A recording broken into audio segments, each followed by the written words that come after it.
玛哈莲神悉地吽，唵那吽咕噜贝阿克萨萨玛哈莲神悉地吽，唵那吽咕噜贝阿克萨萨玛哈莲神悉地吽。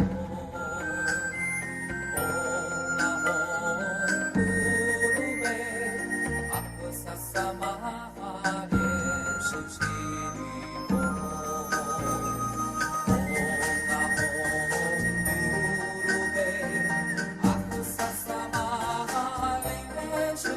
地吽，唵那吽咕噜贝阿克萨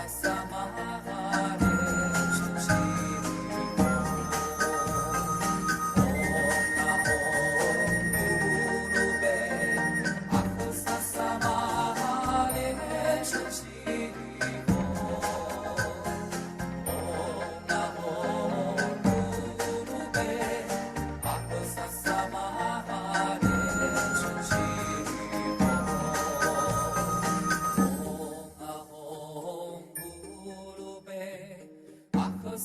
玛哈莲神悉地吽，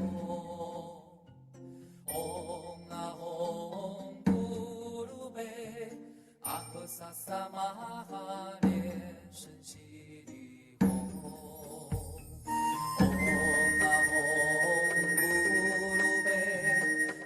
萨萨玛哈莲神悉地吽，唵那吽咕噜贝阿克萨萨玛哈莲神悉地吽，唵那吽咕噜贝阿克萨萨玛哈莲神悉地吽，唵那吽萨萨玛哈莲神悉地吽，唵那吽咕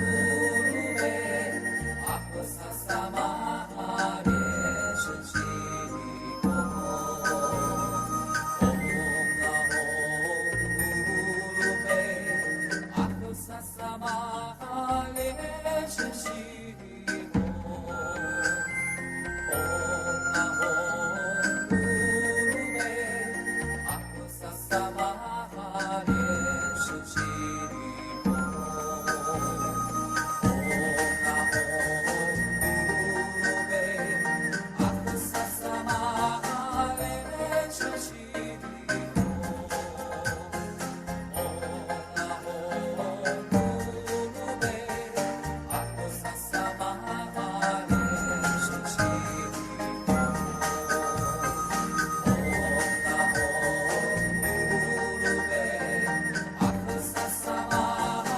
萨萨玛哈莲神悉地吽，唵那吽咕噜贝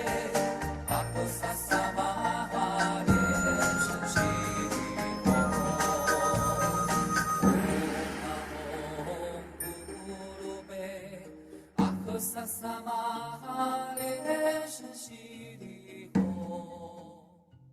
唵那吽咕噜贝阿克萨萨玛哈莲神悉地吽。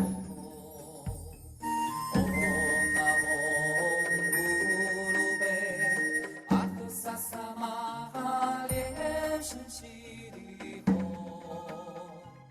唵那吽咕噜贝阿克萨萨玛哈莲神悉地吽，唵那吽咕噜贝阿克萨萨玛哈莲神悉地吽，唵那吽萨萨玛哈莲神悉地吽，唵那吽咕噜贝阿克萨萨玛哈莲神悉地吽，唵那吽咕噜贝阿克萨萨玛。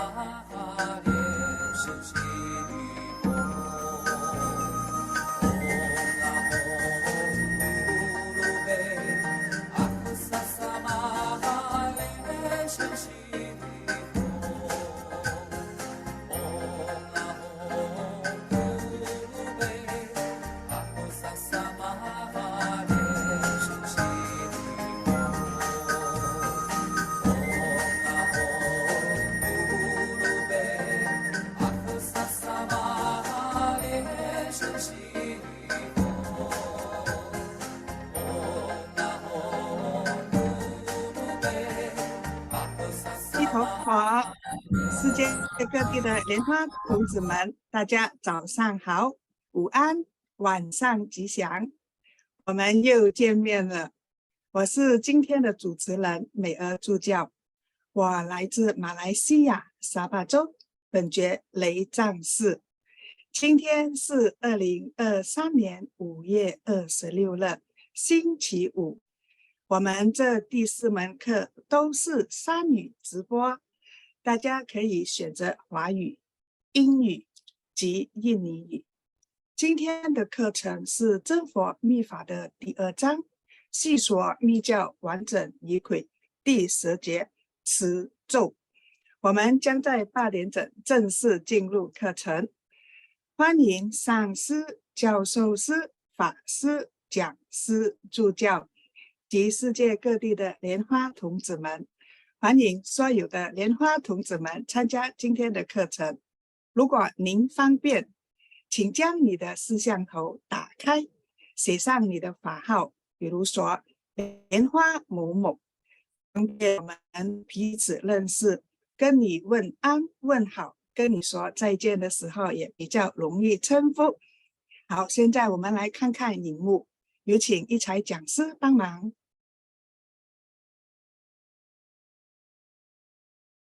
我们看一下，今天我们来看师尊的经句，莲生法王开示集641册，结如谈心2，如来的心秘密。咒语就是钥匙，由钥匙可以打开宇宙大心的这个门。钥匙本身是很小，但是它能够发动整个宇宙的大心，所以它的力量变成非常的大。持咒是密宗重要的法门，也是与宇宙如来的心相应最便捷的方法，但该如何正确的持咒？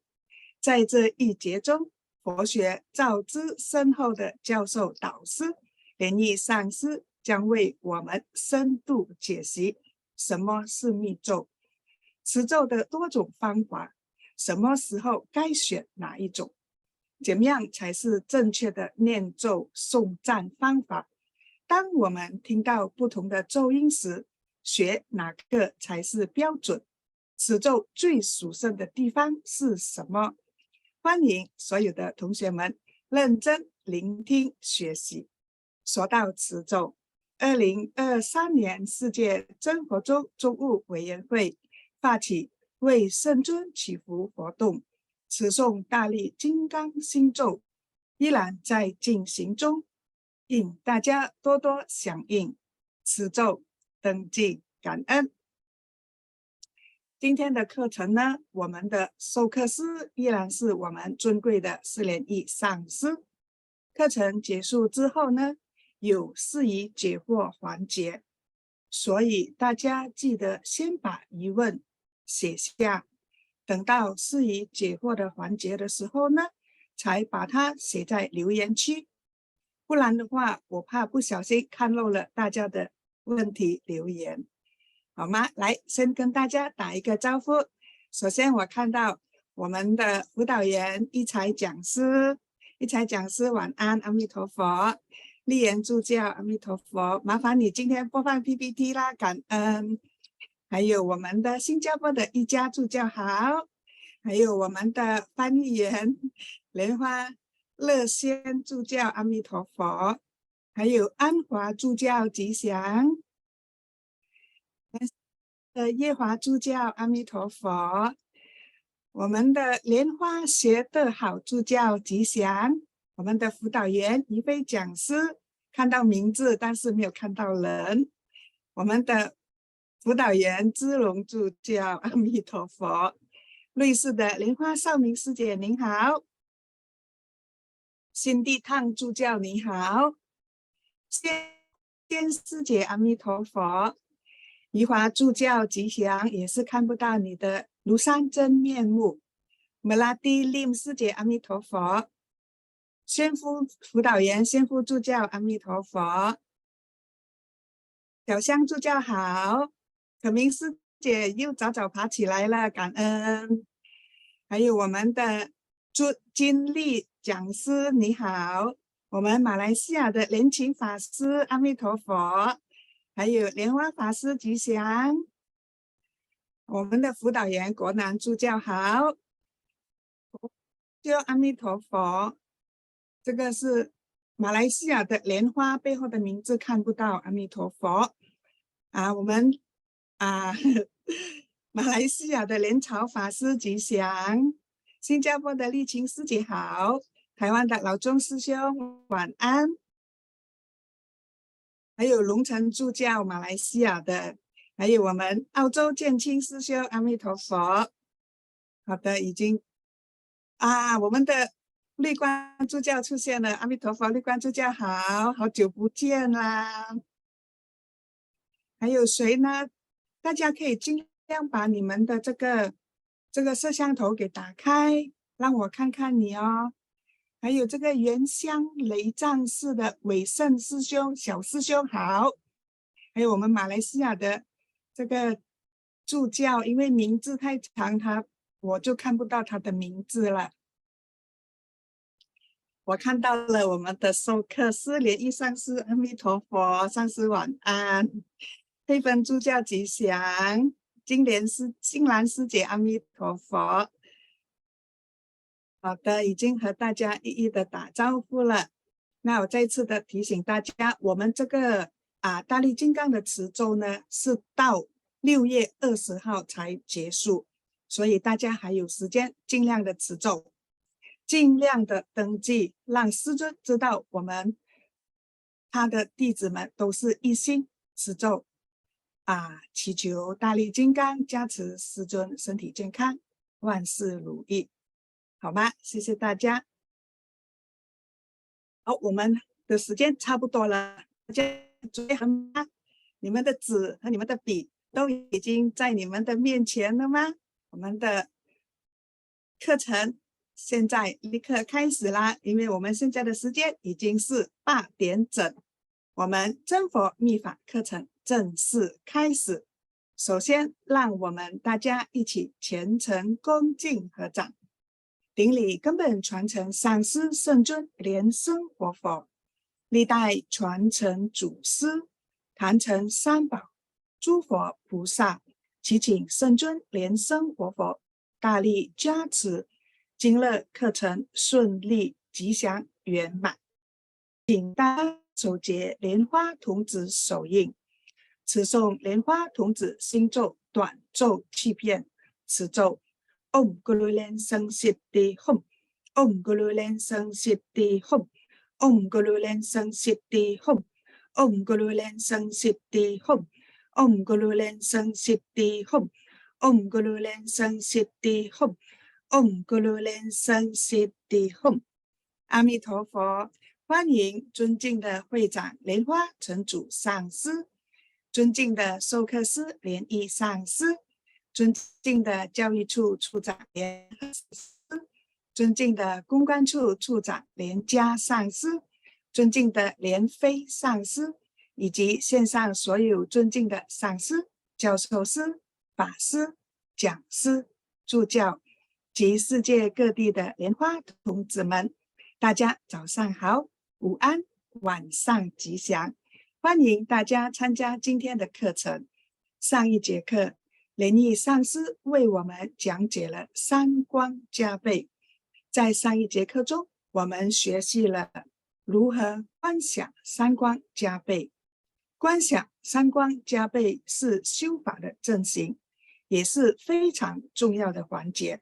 行者通过三光加倍的观想来亲近身口意，我们可以用画像的方法练习观想，令佛菩萨的形象更深刻地印在脑海里。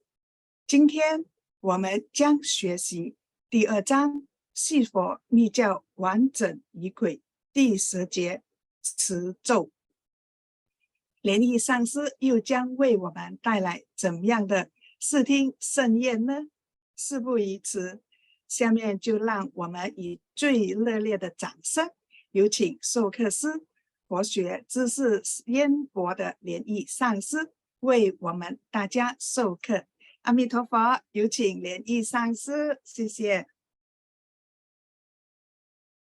首先顶礼感恩根本传承上师圣尊莲生活佛，南无真佛宗历代传承祖师，以及坛城诸佛菩萨、金刚护法、空行诸天神众。尊敬的会长莲花城主上师，教育处长莲鹤上师，公关处长莲家上师，莲飞上师，各位上师、教授师、法师、讲师，以及主持人美儿助教，以及各位助教及各位同门，大家好，阿弥陀佛。今天我们继续讲真佛密法第2章，细说密教完整仪轨第10节持咒。那我们先问故知新。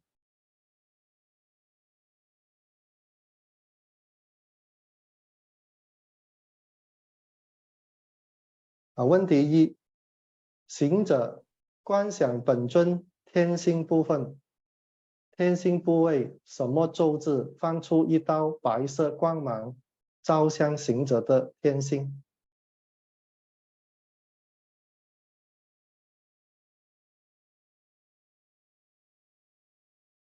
这个很快回答，是嗡字答案是嗡字。问题2，三观加倍能清净行者的什么？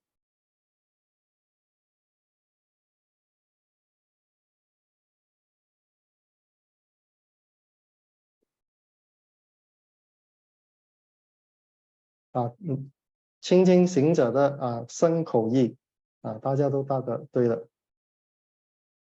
问题3，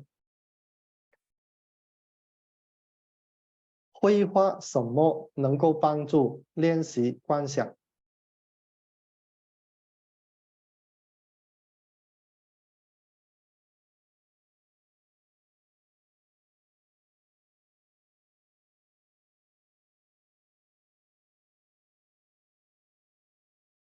？Halo, baik.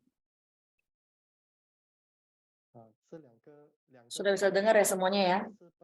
Selamat malam semuanya. Mohon maaf ya sebelumnya, sepertinya ada kesalahan teknis tadi dari pihak ini adminnya. Nah, jadi sekarang lagi review ya. Di atas juga ada ini sih, ada terjemahan bahasa Indonesianya. Maka sekarang kita akan langsung memulai materi pada hari ini. Pada hari ini kita akan membahas tentang penjapaan mantra.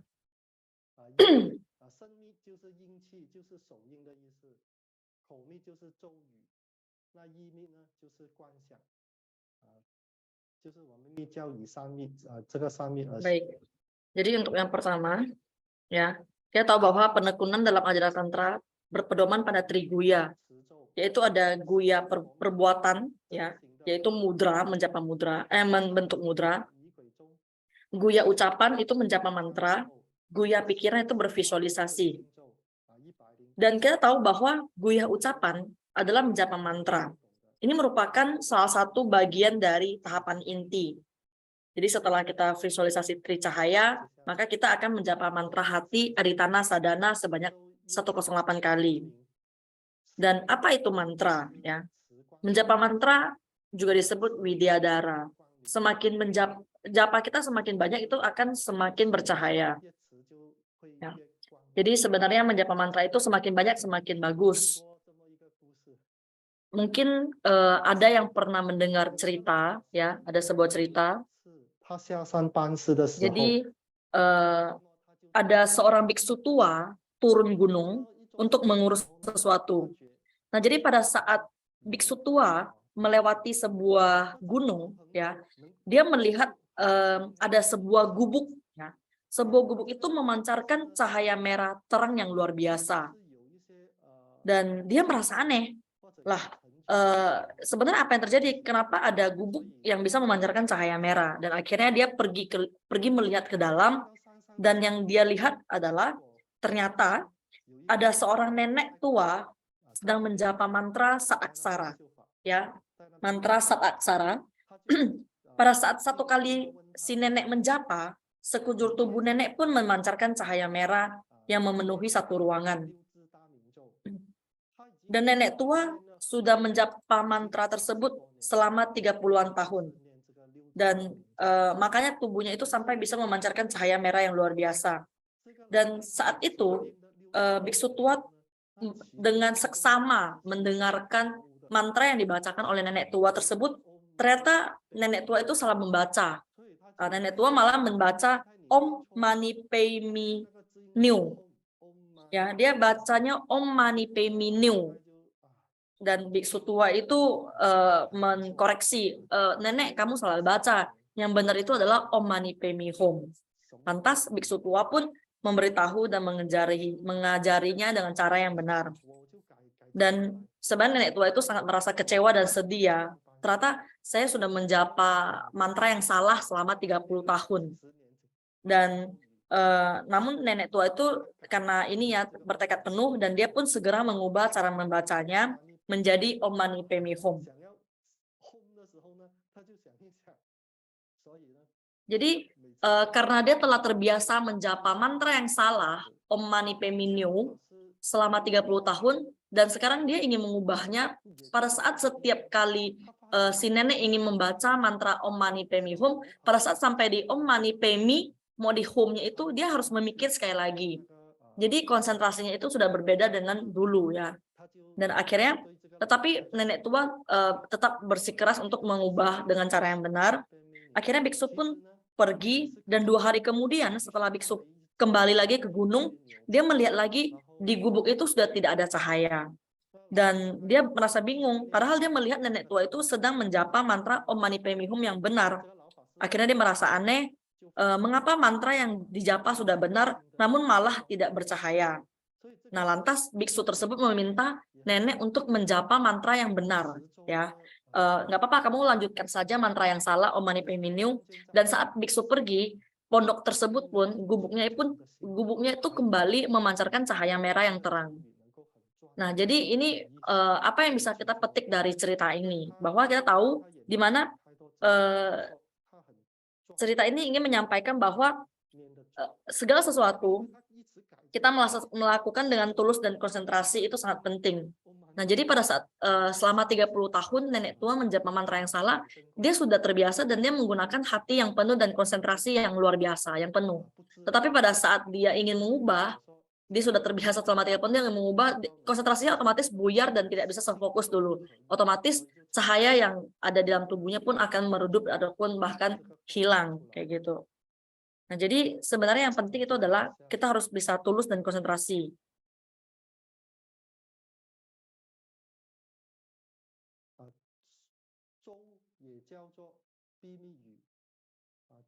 Nah, penjapaan mantra ya, penjapaan mantra itu sebenarnya bukan dari pelafalannya tapi dari ketulusan dan konsentrasinya.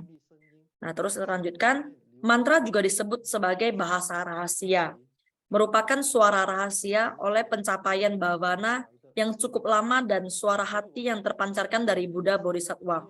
Maka disebut bahasa rahasia. Penjapaan ini langsung masuk ke hati sang Tathagata. Ya. Jadi mantra itu penting karena mantra itu adalah bahasa rahasia yang dimana merupakan bahasa yang terpancar langsung dari hati sang Buddha. Nah, mantra rahasia adalah suara dari kesadaran alam semesta. Mantra itu tidak dapat diterjemahkan. Ada juga penjelasan bahwa setelah Buddha Bodhisattva mencapai pencerahan, mereka merangkum cara mereka mencapai keberhasilan menjadi sebuah mantra dan suara. Jadi ini adalah asal-usul dari mantra.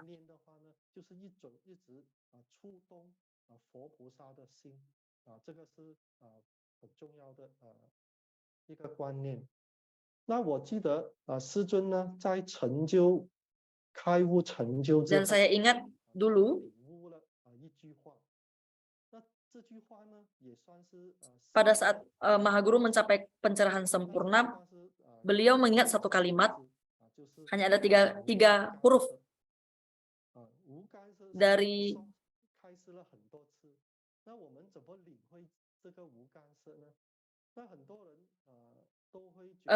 Mahaguru juga banyak memetik ya butir-butir dari penjapaan mantra ini pada saat beliau mencapai pencerahan sempurna.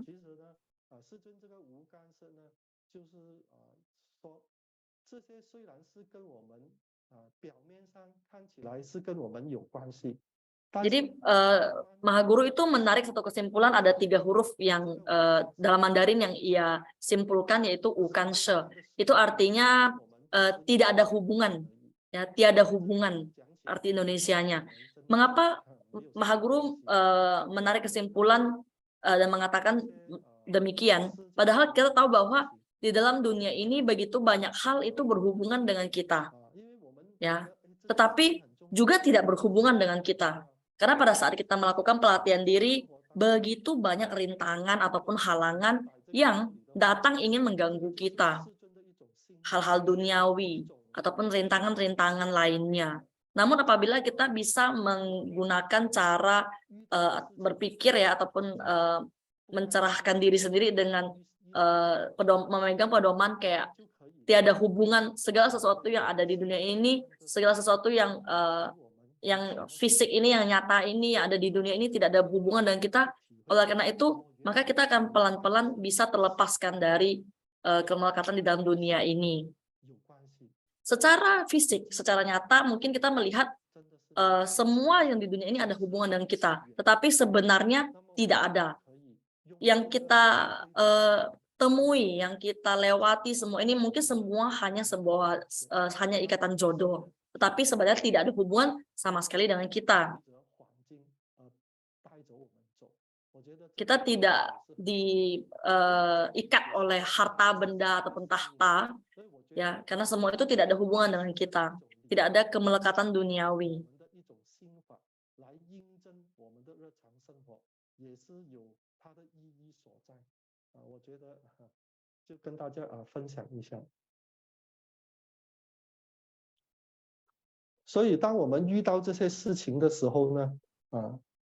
Jadi pada saat kita bertemu dengan hal-hal demikian, kita bisa berpikir dengan kata-kata pencerahan dari Mahaguru. Makanya saya bercerita dengan kalian.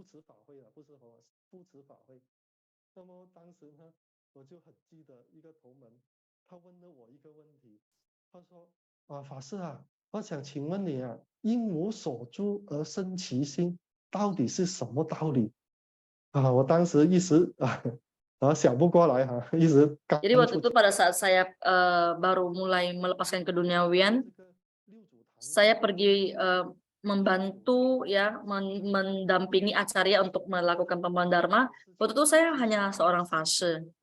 Dan pada saat itu ada seorang umat bertanya kepada saya,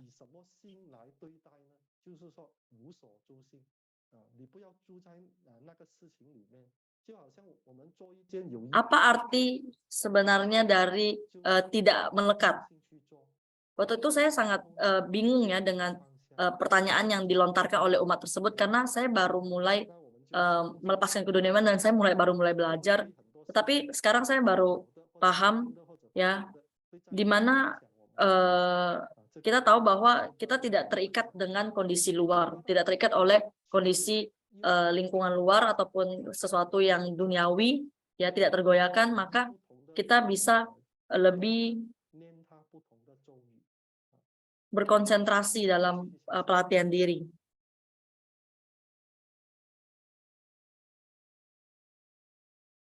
Lanjut lagi.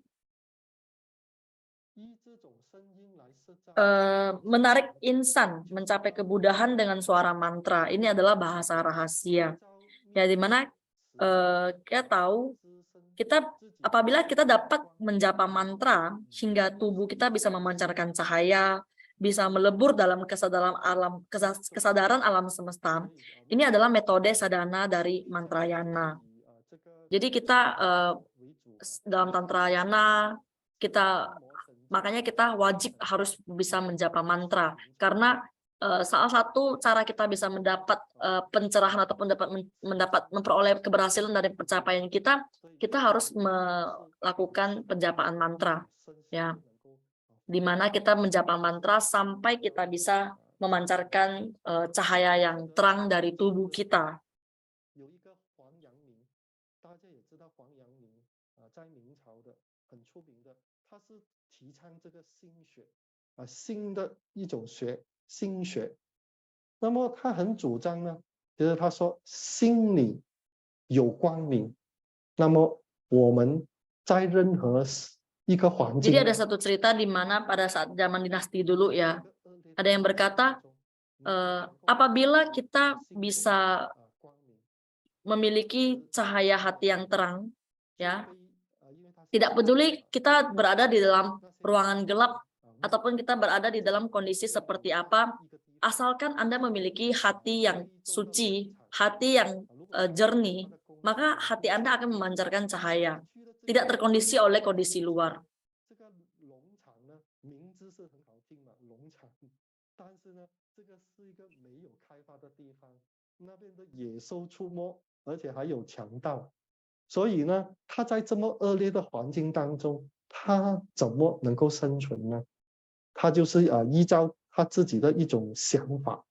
Jadi pada saat itu dia berada di kondisi di mana sekelilingnya itu kondisi lingkungannya tidak baik, ya. Ada yang sakit, ada yang jatuh sakit, dan ada yang di luar sana juga banyak binatang buas, terus juga tempat sumber untuk mencari makanan juga minim. Jadi lingkungannya itu benar-benar sangat kurang baik dan sangat buruk, ya, di mana hanya dia sendiri yang sehat dan dia harus merawat teman-temannya.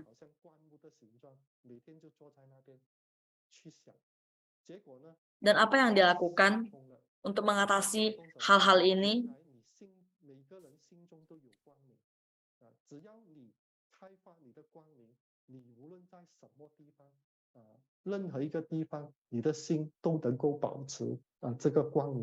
Jadi pada saat itu agar dia tidak stres ataupun bisa melewati masa-masa ini, dia akan setiap hari ini dia akan meluangkan waktu untuk duduk merenung, ya, diam, menenangkan diri, merenung, dan akhirnya dia sadar bahwa asalkan hati bisa memancarkan cahaya ataupun hati bisa tenang, maka dalam kondisi apapun Anda pasti bisa bertahan. Dan karena Anda tidak terkondisi dengan lingkungan ataupun masalah yang Anda hadapi pada saat itu.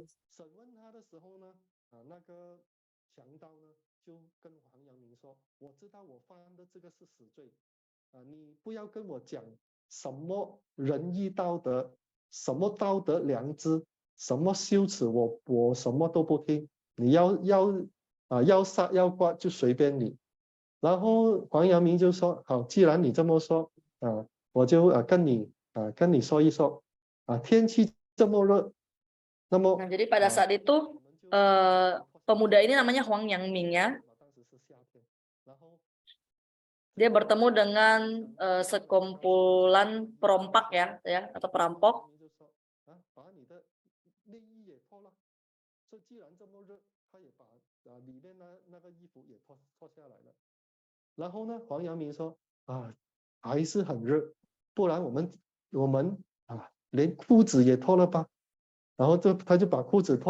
Jadi pada saat itu dia melakukan suatu percakapan, ya, antara Huang Yangming dan si perampok.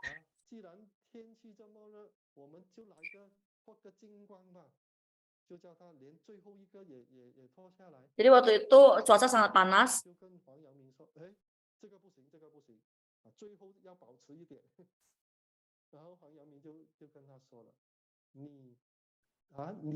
Pada saat itu cuaca panas, jadi mereka itu terjadi perdebatan, dan di mana Huang Yangming mengatakan, sekarang cuaca panas, ayo mari kita melepaskan jaket kita, ya, ataupun baju luar kita. Akhirnya mereka berdua melepaskan pakaian luar mereka, akhirnya dilepaskan satu lapis demi satu lapis sampai ke celana pendek. Akhirnya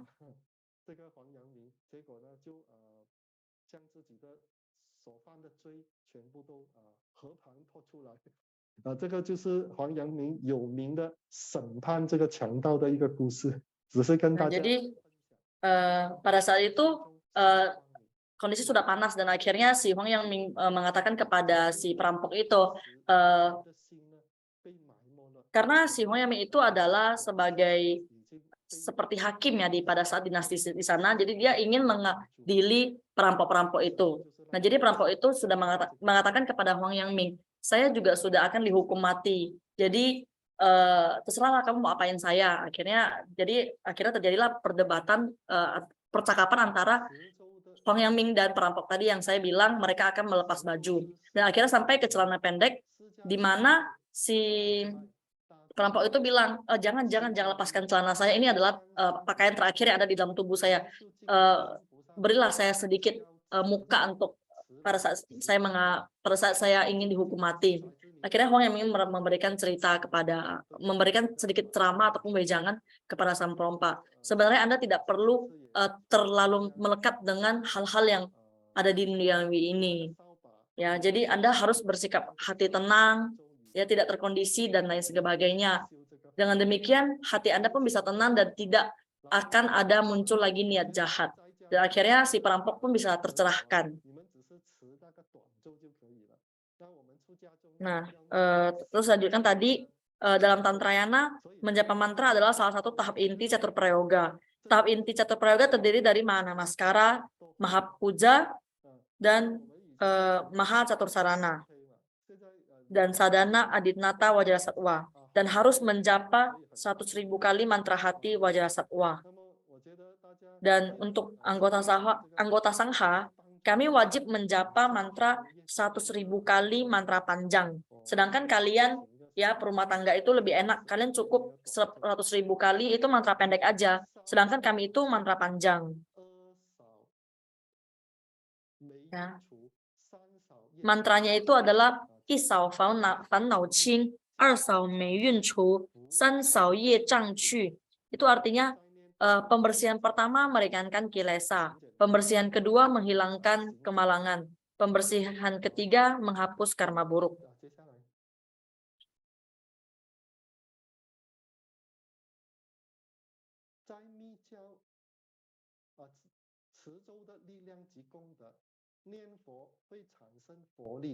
Nah, jadi melafalkan nama agung Buddha dapat menghasilkan kekuatan Buddha. Melafalkan Dharma dapat menghasilkan kekuatan Dharma. Melafalkan mantra juga dapat menghasilkan kekuatan mantra. Ini semua memiliki berkah pahalanya.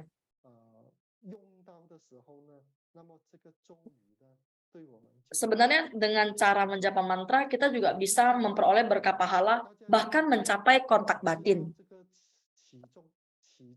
Jadi saya coba akan bercerita ya. Mungkin ada yang kenal dengan namanya umat Qigong. Umat ini bernama Qigong yang cukup terkenal di Taiwan.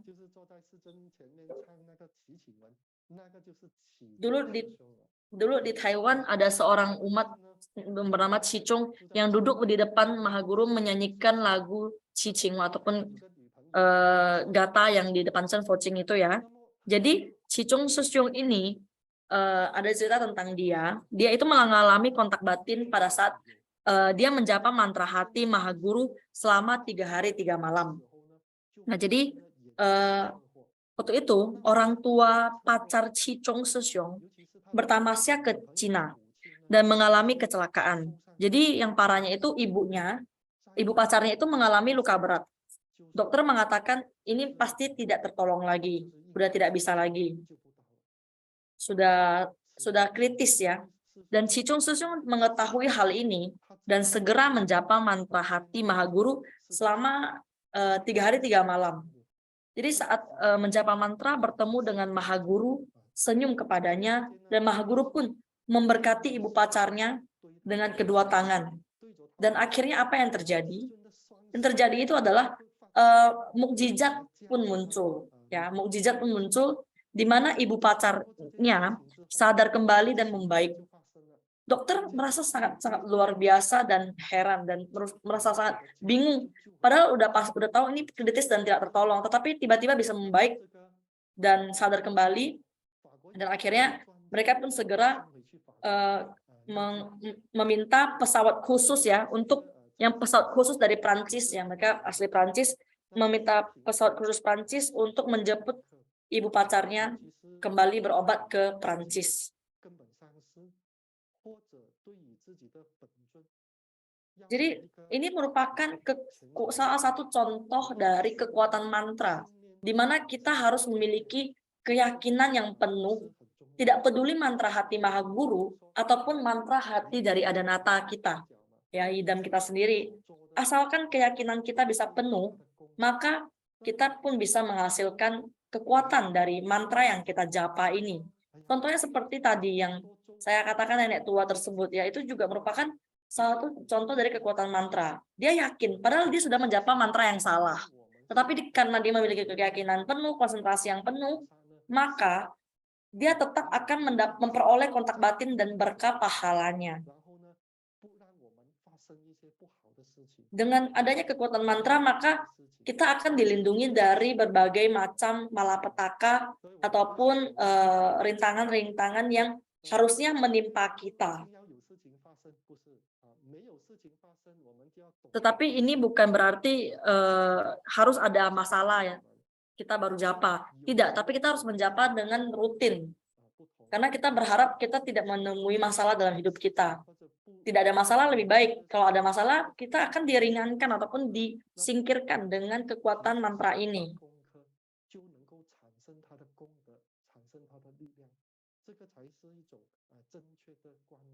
Ini merupakan pandangan yang benar.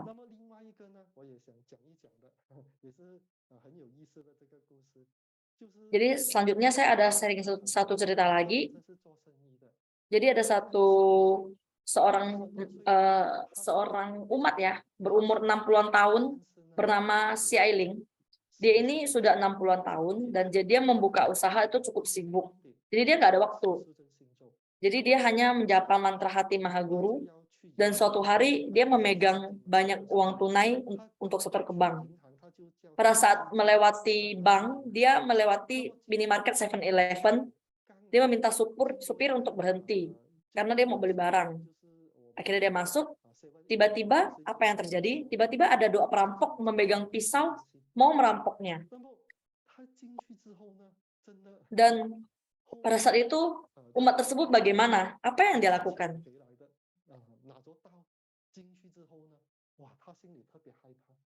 Dia sebenarnya sangat takut. Kali ini uang saya pasti kacau nih, pasti sudah dirampok habis nih. Si perampok ini meminta dia untuk menyerahkan seluruh uangnya. Dan pada saat itu umat itu pun melahirkan kebijaksanaan. Dia pura-pura mengeluarkan uang $10 dan dari tasnya. Dia berpura-pura mengeluarkan $10 saja dari tas tersebut dan membaca Om Krulenshan Siddhihom kepada si perampok. Dia menjapa di depan mantra tersebut di depan perampok. Dan lantas perampok tersebut mengira dia gila ataupun ada gangguan jiwa. Jadi mereka pun suruh dia minggir untuk pergi, dan akhirnya perampok pergi dan si umat pun tidak kehilangan 1% pun, 1 sen pun. Ini merupakan suatu contoh dari adistana dari Maha Guru ya, yang telah kita lakukan penjapaan mantra selama ini.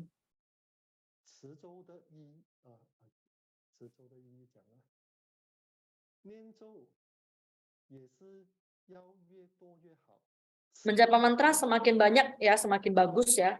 Menjapa 1 juta sampai 10 juta, semakin banyak semakin bagus. Menjapa sampai suatu hari kita akan memperoleh kekuatan mantra. Ya, seperti contoh-contoh yang saya jelaskan itu adalah merupakan contoh-contoh dari kekuatan mantra. Bisa melewati banyak rintangan.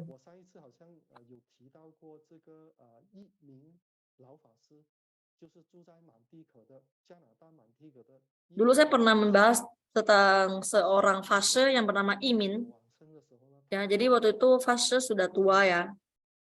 Dan pada masa tuanya dia tinggal di panti jompo. Dan setiap dharma bakti, karena saya cukup akrab dengan Imin fase, Dan pada saat itu setiap saya Dharma Bakti ke Montreal, saya pasti mampir mengunjunginya. Dan suatu kali dia berkata kepada saya, dia sudah menjapa mantra hati Mahaguru sebanyak 8 juta kali. Mantra hati Mayuri sudah 600.000 kali. Mahakaruna Dharani sudah tak terhitung. Dan dia sudah siap dan kapanpun boleh dijemput pergi ataupun pulang. Jadi pada saat fase mengatakan kalimat tersebut kepada saya sudah ada perhitungan. Oh, saya sudah ngerti apa maksud dari beliau menyampaikan hal-hal ini kepada saya.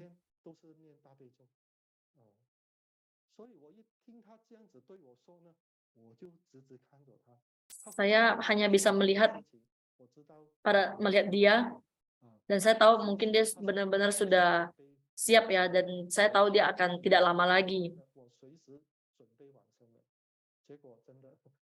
Dan benar tidak lama kemudian dia sudah benar-benar udah pergi.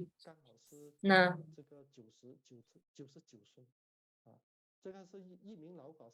jadi setelah dikremasi, sekujur tubuh dari fase penuh dengan sarira. Dan kita tahu bahwa dalam aliran kita, beliau adalah satu-satunya fase yang sudah meninggal dan kemudian diangkat menjadi seorang sangse ataupun acarya. Jadi ini merupakan suatu contoh nyata ya.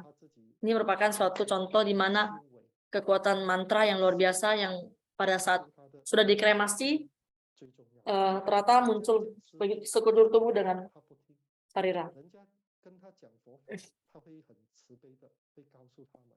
Pada saat orang mengatakan gibahan ataupun gosip ya, ataupun omong-omong kosong, dia tidak mau mendengar dan tidak mau menimbrung. Tapi pada saat orang membahas Buddha Dharma, dia akan turut ikut. Apabila ada yang tidak benar, dia akan meluruskannya. Jadi dia benar-benar hidup sangat lurus dengan jalan yang benar. Lanjut.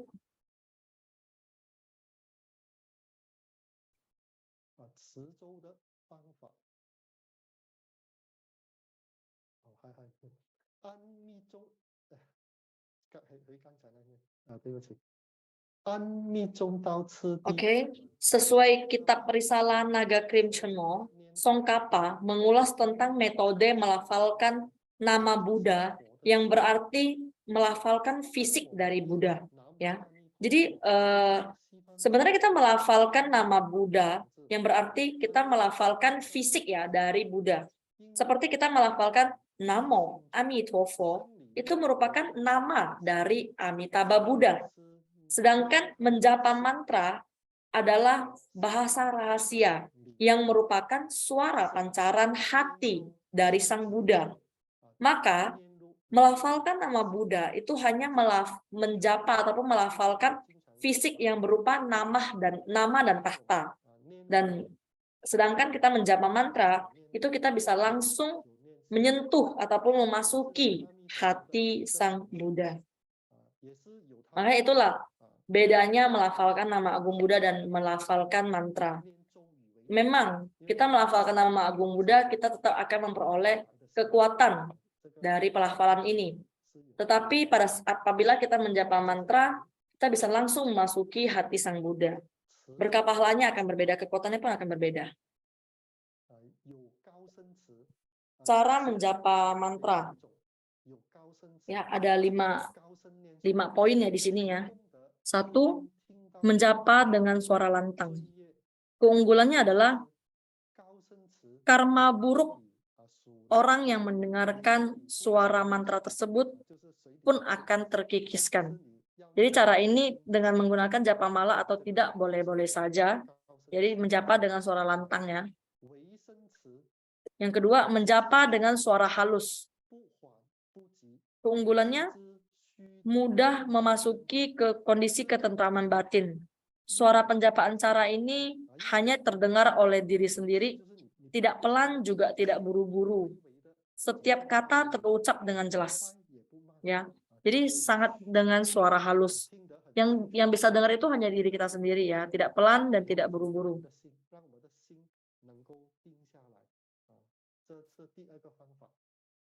Yang ketiga, Penjapaan Vajra, pembacaan Vajra, ini amat praktis bagi yang sedang berada di tengah keramaian, misalnya sedang berpergian, naik kapal, ataupun naik pesawat. Cara penjapaan ini tidak menggerakkan bibir ataupun gigi. Lidah juga tidak mengenai langit-langit, hanya sedikit menggerakkan mulut bagian dalam saja. Ya, jadi ini caranya unik ya. Cara penjapaan ini tidak menggerakkan bibir ataupun gigi, ya. Jadi gigi dan bibir tidak tergerak. Lidah juga tidak kena langit-langit, hanya sedikit menggerakkan mulut bagian dalam saja.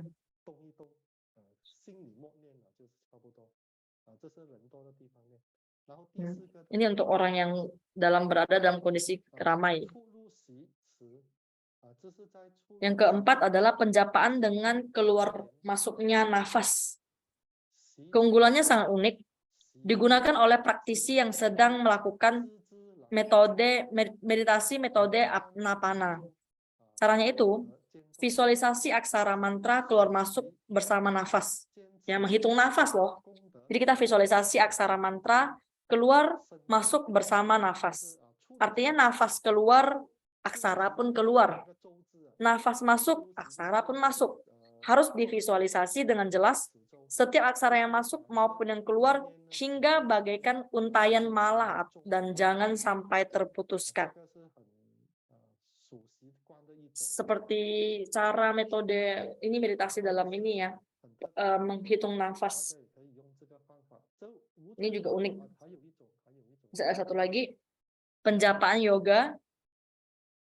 Keunggulannya amat besar bagi yang mampu memasuki samadhi dengan cara penjapaan ini. Ya, bagi yang mampu memasuki samadhi dengan cara penjapaan ini akan menyatu dengan adinata. Caranya bervisualisasi cakra candra suci di hati sendiri. Terdapat bijaksana mantra Sang Sekerta yang dikelilingi oleh cakra mantra. Sang Sekerta, saya ulangi, caranya itu bervisualisasi cakra candra suci di hati. Terdapat bijaksana mantra Sang Sekerta yang dikelilingi oleh cakra mantra yang berputar ke arah kanan. Lalu bervisualisasi aksara mantra tersebut berputar terus-menerus tanpa henti. Dengan demikian, bisa bersatu dengan adinata dan memperoleh pahala berkah yang luar biasa.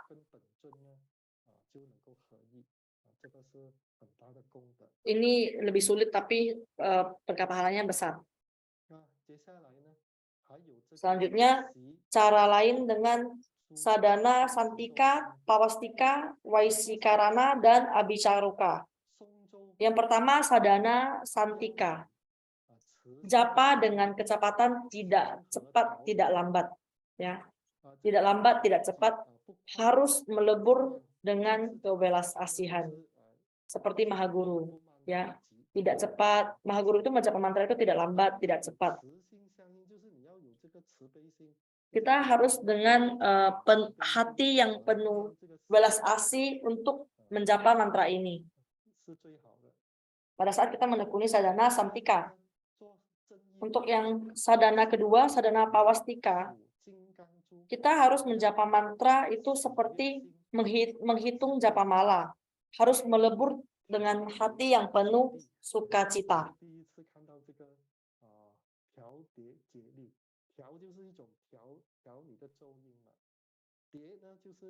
Nah, jadi kita harus dengan perasaan ataupun hati yang penuh sukacita menjapa mantra ini ya.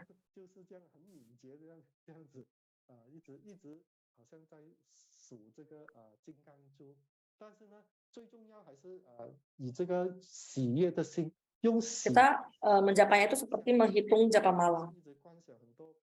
Intinya itu perasaan ataupun hati, suasana hati yang kita bawa pada saat menjapa mantra. Sesuai dengan sadana yang kita tekuni.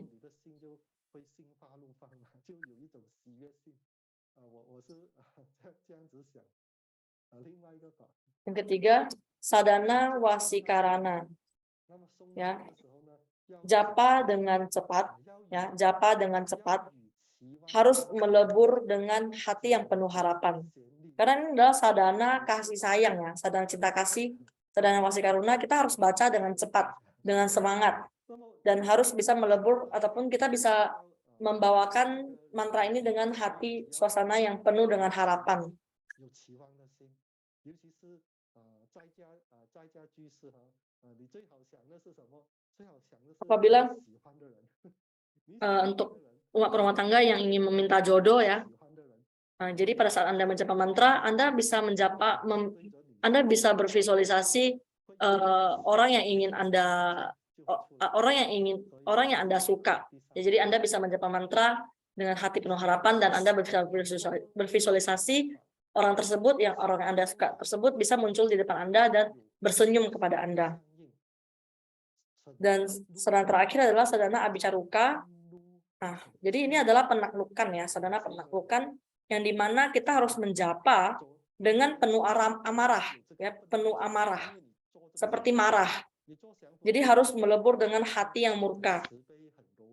Kita pada saat melakukan penaklukan, kita tidak bisa menggunakan hati welas asih ataupun hati yang sukacita, namun harus bertolak belakang. Kita harus memiliki hati yang murka ataupun menjapa dengan penuh amarah, karena kita harus melakukan penaklukan.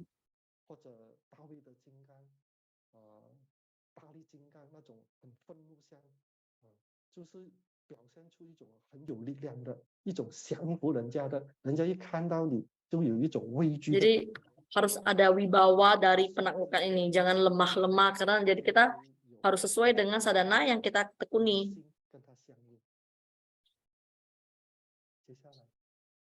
Lanjut lagi. Ya, dari kelima metode di atas, yang manakah yang terbaik? Mungkin ada yang bertanya, kemana dari 5 metode di atas, mana yang terbaik? Dan Mahaguru menjawab bahwa semua sesuai dengan jodoh, karma masing-masing. Setiap orang memiliki kebiasaan yang berbeda-beda, dan maka berkah pahala pun akan menyesuaikan. Jadi tidak ada yang baik, tidak ada yang jahat, sesuai dengan nidana kalian masing-masing. Menjapa dengan benar. Apa yang dimaksud dengan menjapa dengan benar? Ya. Cara melafalkan sutra dan menjapa mantra yang benar dalam Tantrayana. Kita dapat berkonsentrasi penuh, itu sangat penting. Ada yang visualisasi mantra memancarkan cahaya, ada yang visualisasi aksara mantranya, dan biasanya itu visualisasi mantra keluar dari mulut, memasuki telinga dan berdiam pada suara. Dan memegang japamala juga harus sesuai dengan cara yang benar. Memulai dan mengakhiri mantra harus beranjali, memberi hormat kepada Adinata. Nah, jadi mantra adalah sebuah bahasa ya, memiliki simbol dan kata yang khusus, seperti rangkaian bunga tersambung tak terputus. Kita pada saat sadhana, kita pasti di akhir menjapa mantra sataksara sebanyak 3 kali di belakang. Kita ada diberikan desain lukisan ya, putaran mantra itu ya dari TBF, itu merupakan rangkaian mantra yang dimaksud.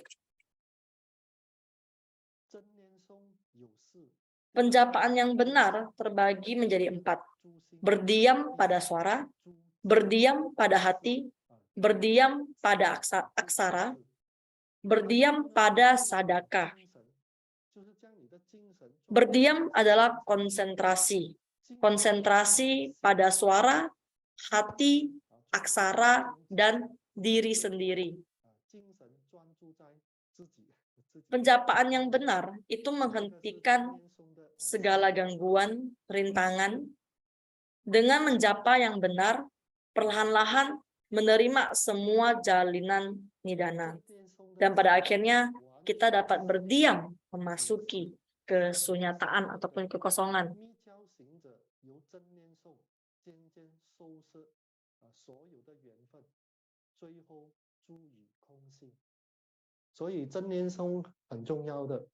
Jadi penjapaan yang benar itu sangat penting, bisa menghentikan kita dari kerisauan ataupun kekacauan ya. Karena kita setiap hari hidup di dunia ini, kita bertemu dengan banyak sekali orang ataupun hal ataupun sesuatu yang bisa setiap saat mengganggu ataupun mengacaukan hati pikiran kita, ketenangan batin kita. Oleh karena itu, dibutuhkan penjapaan mantra yang benar agar bisa melewati rintangan-rintangan ataupun kekacauan dalam hati ini, agar hati kita bisa kembali tenang dan tidak terganggu oleh hal ataupun orang yang kita hadapi tiap hari. 一个故事，我觉得也是跟大家分享一下。那有4个小和尚，那有一 Jadi saya ingin share satu cerita lagi. 他的师傅 Ada 4 biksu kecil, 说法，给他 mereka meminta gurunya untuk membabarkan dharma, 老师傅呢就说，哎，你们 dan gurunya pun 很好， sangat senang karena anak-anaknya, siswanya ingin mendengarkan ceramah dharma. 什么是无言的开示？不讲话， Sekarang 我们对他们开示，他们 saya ingin 老法师就 melakukan 油灯， ceramah dharma yang tanpa suara. 对他们说， Bagaimana artinya ceramah dharma tanpa suara? 就不能够讲话，直到 Ceramah dharma tanpa suara itu adalah membabarkan dharma tapi dengan tidak bersuara. Dan pada saat itu duduklah mereka mengitari satu meja dan di tengahnya terdapat lampu lilin ya. Dan sang guru pun mengatakan, kita tidak boleh berbicara ya. Ini adalah ujian kita. Dan pada saat itu ada angin berhembus, lampu pun mati, lilin pun mati. Yang pertama mengatakan, wah, lilin mati terhembus angin. Yang pertama mengatakan, angin mematikan lilin. Yang kedua mengatakan, guru mengatakan Anda tidak boleh berbicara. Terus yang biksu ketiga mengatakan, kamu sudah berbicara. Terus biksu yang keempat mengatakan, untung saya tidak berbicara. Tapi keempat tersebut sudah mengeluarkan ucapan. Jadi mereka berempat sudah berbicara. Nah, jadi pada saat itu guru pun langsung menyadari mereka. Nah, saya sudah mengatakan kalian itu ceramah tanpa suara, membabarkan dharma tanpa suara. Ini adalah ujian bagi kalian. Tetapi pada saat satu hembusan angin yang mematikan lilin tersebut saja membuat kalian bisa tidak tahan godaan untuk berbicara dan tanpa tersadari. Jadi ini merupakan suatu contoh di mana kita tidak boleh sembarang tergoyahkan, ya. Tidak boleh mudah terikat ataupun terkondisi oleh sesuatu. Oke, kita lanjut ke ini ya. Kita lanjut ke kuesioner. Seperti biasa, masuk ke website www.menti.com. 以及看看屏幕上的这一个指示，那我会给大家多一点时间参与进入这个游戏。 Boleh lewat di grup chat juga. Saya akan memberi sedikit waktu untuk kalian masuk ke link ini. Bagi yang Indonesia itu ada linknya paling bawah ya. Silakan diklik aja langsung. Dan kodenya sudah di atas di PPT. 参与，然后写上你的名字，然后让我们大家一起欢乐欢乐，学习学习，让我们的智慧。 Diharapkan peserta untuk hadir ya, untuk ikut berpartisipasi. Kita akan diberikan waktu yang lebih panjang untuk siap-siap. 中文可以输入59458728，英文是35304157。印尼呢，您可以输入49778472。 Untuk kode Indonesia itu 49778472.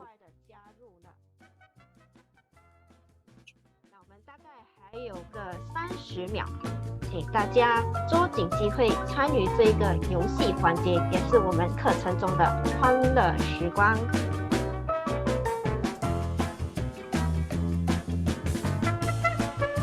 那我看看呢，印尼文的都有蛮多的，如果可以的话，尽量参与好吗？那英文的就要加油加油了，目前我看到只有1位而已。好，让我们来， Ayo untuk yang umat Indonesia kita ini ya berpartisipasi ya. Game segera dimulai. 开始。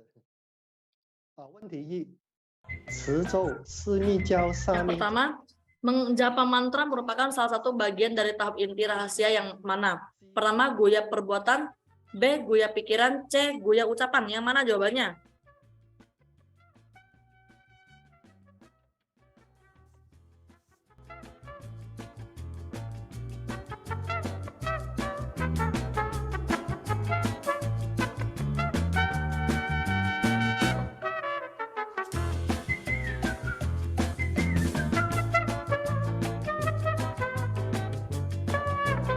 Ya, yang jawabannya yang benar adalah C, 答案是 C 口密。 goya ucapan. 好，哪一项不是习真怀书的 Yang 持咒 manakan yang bukan merupakan cara menjapa mantra Santika, Pawastika, Wasikarana, dan Abicaruka?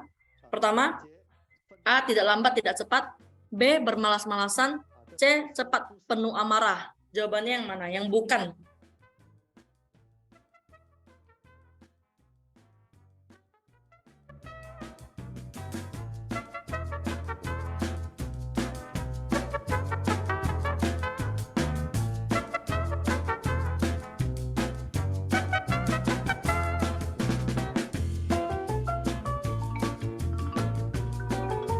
Ya, jawabannya B.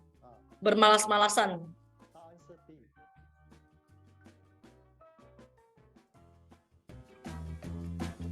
先看一下中文版，我们将有 Ini adalah versi Mandarin.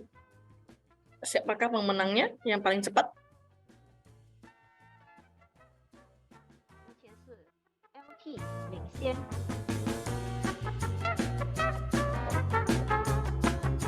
好，印尼恭喜版 LT 印尼版我们有 Benny 师姐，好，恭喜 Wendy 师姐。英文有莲花一翔。 Ini yang Inggris. 一翔，恭喜你。我们就把现在课程再交回给上师了。好好，再把题目分享一下。好， Ya, kita lanjut lagi. 持珠的方法，双手持念珠，直胸。 Cara memegang japamala itu seperti apa? Japamala dipegang dengan dua tangan di depan dada. Kedua tangan menghitung bersamaan. Gunakan ibu jari untuk memetik butiran japamala. Ini kita semua sudah tahu lah ya. Visualisasi japamala. Visualisasi tangan kiri berubah menjadi Wajraganta. Visualisasi tangan kanan berubah menjadi Wajradorje. Visualisasi butiran induk berubah menjadi pagoda Buddha. Visualisasi 4 butiran pemisah berubah menjadi catur Maharajika. Visualisasi rumbai berubah menjadi tangan teratai ataupun tangan Buddha. Visualisasi benang perangkai japamala berubah menjadi cahaya putih yang melingkar berupa sifat jati diri Wajrasattva. Setiap memetik satu butiran, visualisasi butiran tersebut menjadi adinata yang hadir di hadapan kita. 这个大家应该会观想了，每天修法都是这样持念珠观想。接下来 Lanjut lagi. Suara mantra. Suara mantra setiap orang berbeda-beda. Dulu, guru dari Mahaguru mentransmisikan mantra juga lewat ucapan. Nah, jadi guru leluhur melafalkan, Mahaguru mendengarkan. Maka sebenarnya suara mantra memiliki makna silsilah, ya, makna silsilah berbeda dengan yang dijapa orang lain. Ini merupakan mantra silsilah dari sekte. Ya, jadi yang dijapa, yang diajarkan oleh guru dengan diajarkan oleh orang lain itu jelas berbeda. Anda tidak perlu mempedulikan bagaimana orang lain melafalkannya ataupun sekte lain melafalkannya. Yang paling penting kita mengutamakan mantra yang diajari oleh Mahaguru kita. Tantrayana menitik beratkan silsilah. Silsilah berarti bersandar dengan guru. Guru mengatakan satu, ya berarti satu. Dua ya berarti dua. Oleh sebab itu, silsilah dari Wajrayana ataupun Tantrayana ini adalah berkeyakinan penuh baru dapat memperoleh adistana arus dharma sejati. Saya yakin kita semua di sini juga sudah paham dengan silsilah ya, adistana silsilah. 以根本三师为主。 Yang dimana kita harus mengutamakan dengan semua ajaran yang diajarkan oleh Maha Guru. Jadi ada satu cerita lagi. Kalian tahu gurun pasir Sahara ya? Ya, padang gurun pasir Sahara terdapat suatu perkampungan ya yang bernama Bisel, kota Bisel ya. Dan dia itu berada di satu daerah oasis yang selebar 1,5 km persegi. Dan dari sana itu mereka mau keluar ke gurun pasir itu mereka butuh waktu. Dan sedangkan selama mereka hidup, sepanjang mereka hidup itu mereka tidak ada satu orang pun yang berhasil bisa keluar dari gurun pasir itu. Mereka itu berada di tengah-tengah, berada di tengah-tengah gurun pasir. Jadi satu perkampungan itu ya lahannya cukup subur, ada tumbuhan, ada pohon dan lain-lain yang mereka bisa hidup di sana. Tetapi mereka ingin keluar dari gurun pasir itu mereka nggak mampu. Ya, karena apa? Jadi ini ceritanya akan dimulai. Jadi ada seorang akademisi ya yang berasal dari Imperial College London yang bernama Ken Levina. Jadi pada saat tahun 1926, si Ken Levina ini sebelum dia datang, tidak ada orang yang pernah berhasil keluar dari padang gurun ini. Mereka bukan tidak ingin meninggalkan tempat ini, tapi mereka sudah bercoba berulang kali, tapi tetap gagal dan terus berputar di dalam padang gurun ini. Akhirnya nanti kembali lagi ke kampung ini, karena kampung ini berada di tengah-tengah padang gurun. Dan akhirnya akademisi Ken Levina ini menggunakan bahasa tubuh untuk berkomunikasi dengan penduduk setempat. Hasil mereka menggunakan jawaban yang sama. Tidak peduli dari arah manapun, mereka akan kembali ke titik yang sama. Dan untuk membuktikan perkataan mereka benar atau salah, Ken Levina ini melakukan penelitian. Dia berjalan ke arah utara dan menggunakan waktu 3,5 hari sudah bisa keluar dari gurun pasir ini. Nah, jadi mengapa penduduk Bisel tidak bisa keluar? Sedangkan Ken Levina merasa sangat heran dan akhirnya meminta seorang penduduk dari sana untuk menunjukkan jalan kepada dia. Dan akhirnya apa yang terjadi tahu nggak? 11 hari setelah keberangkatan, 11 hari setelah keberangkatan, mereka kembali lagi ke titik awal, kembali lagi ke kampung tersebut. Akhirnya Ken Levina paham alasan mengapa orang Bisel tidak bisa keluar dari gurun pasir itu karena mereka tidak mengenali bintang utara. Di padang pasir yang begitu luas, jika hanya mengharapkan feeling kamu ataupun perasaan kamu, pasti akan berputar-putar saja di sana. Bisel berada di tengah gurun pasir yang berpuluh-puluh kilometer, tanpa kompas ya, tanpa petunjuk arah angin, memang agak sulit dan tidak mungkin kalau Anda tidak mengenali mana bintang utara. Dan akhirnya sebelum Ken Levina meninggalkan kampung tersebut, dia memberitahu kepada seorang pemuda, asalkan Anda berjalan dan Anda istirahat di pagi hari, dan pada saat malam hari Anda berjalan mengarah pada bintang yang paling terang di utara, pasti bisa keluar dari padang pasir. Dan pemuda tersebut mengikuti petunjuknya, 3 hari kemudian berhasil keluar dari gurun. Maka kita bisa umpamakan bahwa Maha Guru adalah bintang utara kita yang abadi, memberikan kita arah yang benar, membawa kita keluar dari kegelapan. Ya. Jadi ini merupakan cerita yang sangat menarik. Dan lanjut lagi mantra silsila Chen Focung. Dalam Chen Focung terdapat beberapa mantra silsila, semua berasal dari Maha Guru. Beberapa berbeda dengan mantra umum yang dijapa oleh kebanyakan orang. Sebab itu adalah mantra yang tidak umum, yang disebut sebagai mantra Avenika. Asalkan kita bisa melafalkan sesuai dengan apa yang diajarkan oleh guru kita, kita pasti sudah benar. Mantra bisa menghasilkan kekuatan sebab mantra dari guru tersebut sudah mempunyai kekuatan. Oleh karena itu, setelah beliau mentransmisikan kepada kita, maka kita juga mempunyai kekuatan. Ya. 我很记得是这一句话，所以呢，必须要对根本上师Jadi kita harus berkeyakinan penuh ya kepada Maha Guru.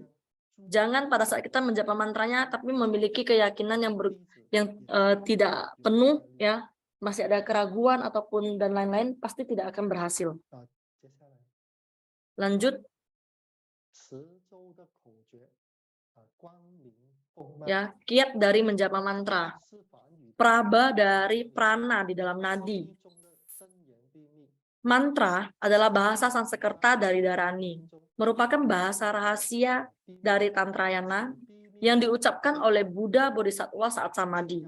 Bahasa rahasia juga disebut intisari.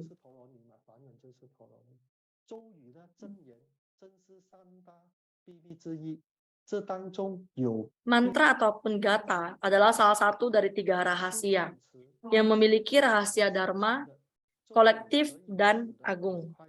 Dengan kekuatan mantra, sadaka bisa dengan cepat mencapai kebuddhaan.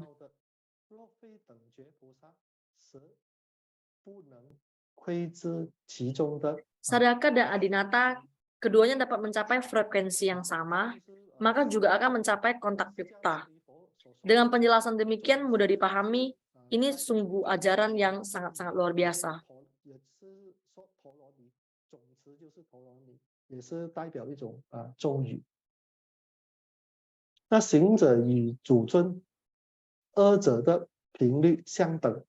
Apabila kita bisa mencapai frekuensi ataupun tingkat gelombang yang sama dengan adinata, maka kita akan dengan mudah bisa mencapai kontak yukta.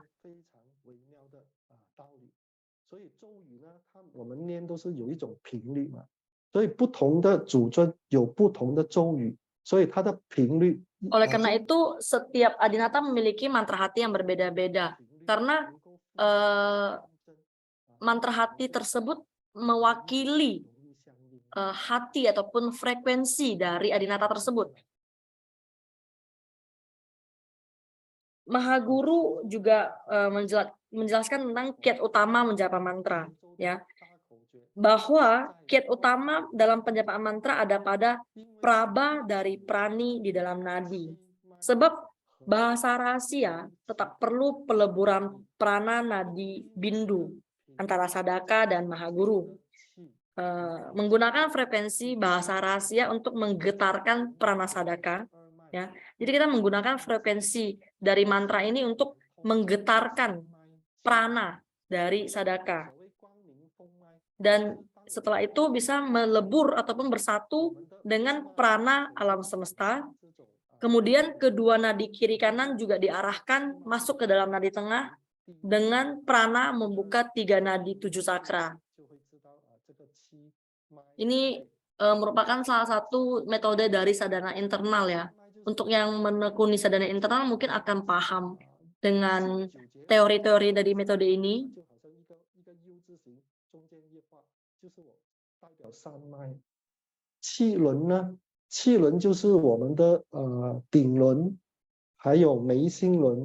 Jadi ada prana, ada nadi, ada bindu. Ya. Ini merupakan teori-teori dari sadhana internal.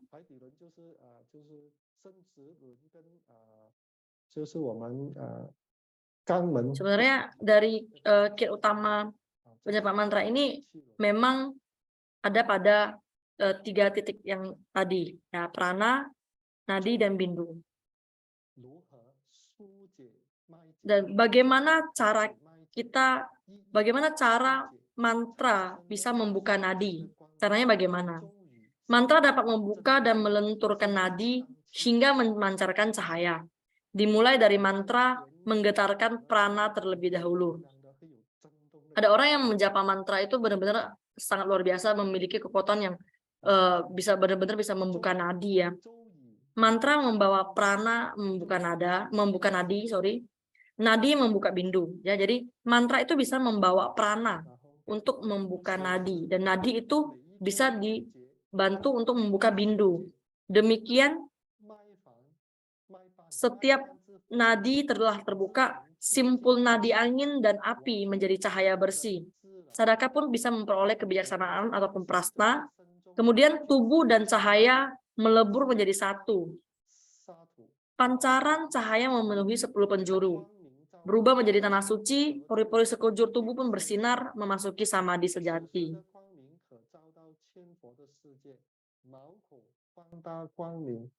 出入法性，无分别的三摩地，沙土就是我们 Nah, 讲的。 jadi kita tahu bahwa dengan kekuatan mantra setelah mencapai pencerahannya ataupun memiliki kekuatan bisa memancarkan cahaya itu bisa menyinari sampai ke tanah suci loh cahayanya. Jadi sangat luar biasa. Jangan meragukan dengan berkah pahala ataupun kekuatan dari penjapaan mantra. Poin penting dalam penjapaan mantra juga, mantra adalah sebuah kekuatan dharma rahasia yang dimana praba dari prana di dalam nadi berada dalam kontak yukta gelombang suara. Jadi kita kayak naiknya prana bisa membuka nadi. Naiknya prana bisa membuka nadi dan nadi memancarkan cahaya. Saat itulah munculnya pembuktiannya.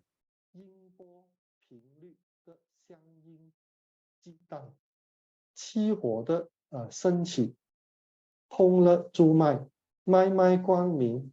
此时 Ini mungkin akan lebih sedikit sulit untuk dipahami, tetapi tidak apa-apa untuk kita semua. Ini bisa merupakan pengalaman ataupun pengetahuan. 那这个气呢，能够通我们的就是中脉，让这个脉能够放光明。Oke, baik. Selanjutnya sudah memasuki. Oke, lanjut lagi di rangkuman ya.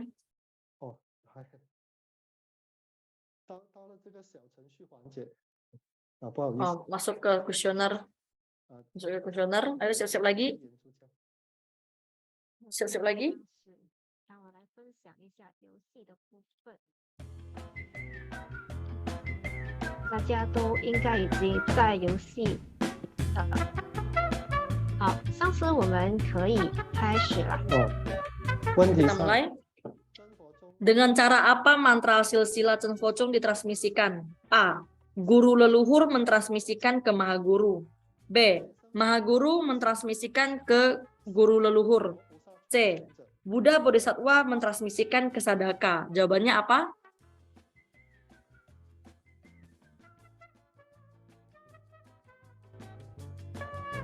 Ya, jawabannya A.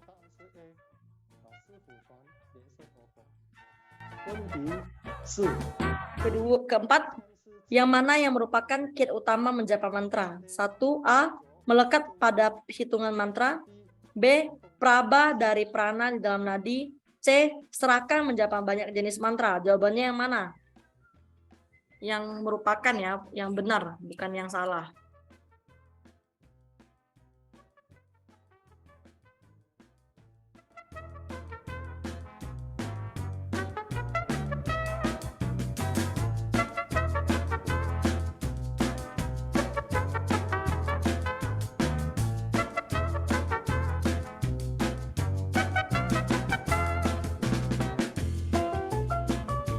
Jawabannya yang benar adalah B.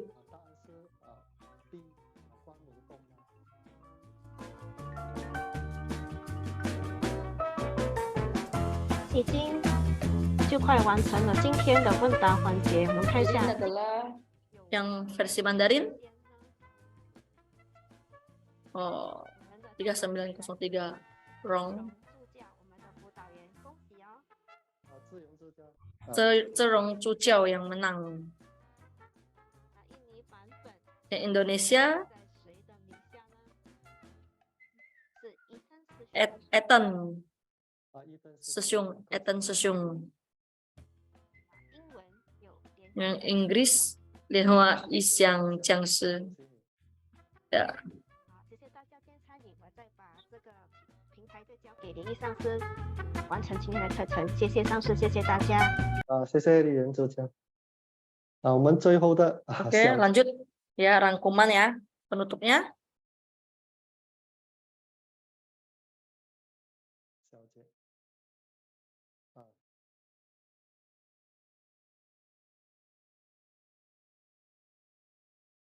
持咒 Oke. 能够直接进 Menjapa mantra dapat langsung memasuki hati Buddha. Sebab mantra adalah bahasa rahasia Buddha, 心里 suara yang keluar dari hati Sang Buddha. 这个前面有解释过第二个 Saat sadaka menjapa mantra berarti sedang 行者在念 menyentuh hati Buddha, 修施在 dapat mengundang Buddha untuk turun memberikan adistana. 如来下降因为这个频率一直招请如来下降。最后呢，莲生 Dan 佛法 terakhir, Mahaguru berkata, dalam Chen Focung harus menjapa mantra dan melafalkan nama agung Buddha. Dengan demikian baru dapat mencapai kebudahan, menuntun insan dan tidak meninggalkan satu insan pun. Ya, jadi berkah pahalanya itu sungguh luar biasa dari penjapaan mantra dan pelafalan nama agung Buddha. Nah, saya akan bercerita lagi.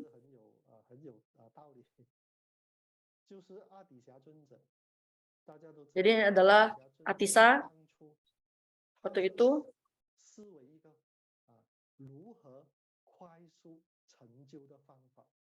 Dia mencoba untuk mencari bagaimana cara cepat untuk mencapai pencerahan. Dan suatu kali dia pergi ke Bodhigaya, dia mengelilingi pagoda.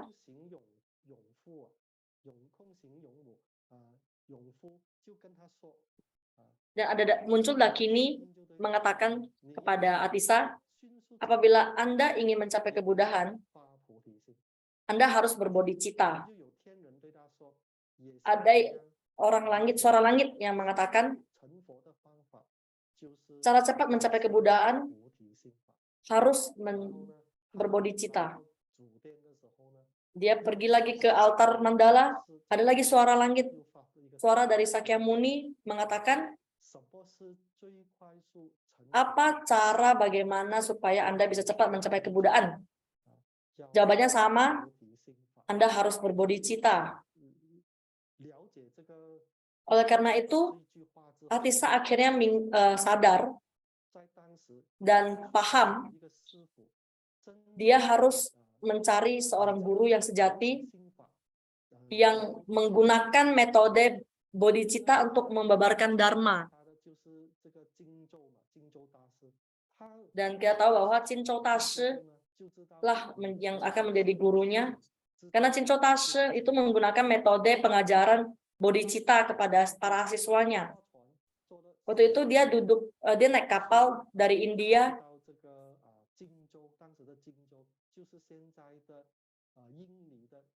Jadi waktu itu dia dari India naik kapal selama 3 bulan sampai ke Chinchou, itu dulu sekarang adalah Jambi ya, Jambi yang di Indonesia, di Sumatera.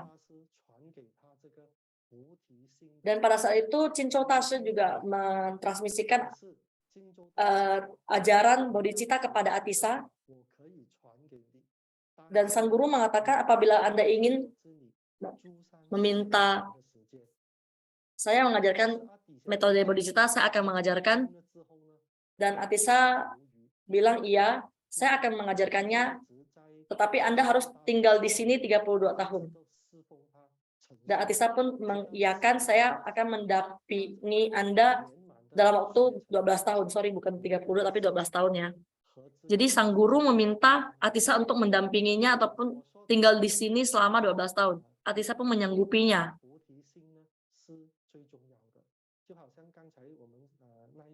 Jadi pada saat itu Atisa pun merawat sang guru, mendampingi sang guru, dan dengan 12 tahun itu dia sadar, ternyata berbodhicitta itu sangat penting. Karena berbodhicitta itu tujuannya kita memberi manfaat kepada para insan, di mana kita bisa membantu para insan, meringankan beban mereka. akhirnya pada saat itu Atisa sudah berhasil dan dia pulang lagi balik ke India.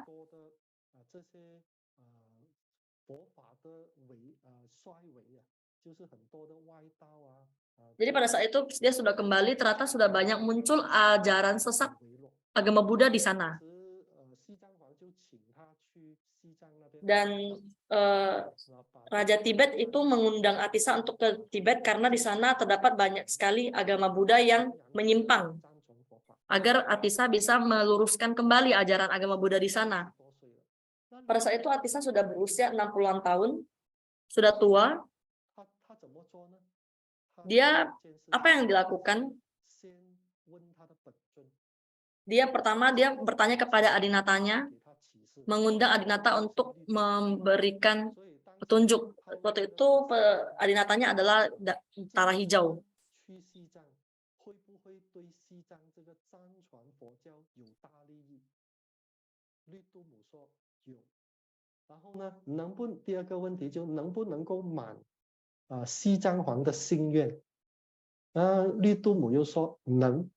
Jadi pada saat itu dia bertanya kepada adinata Tara Hijaunya.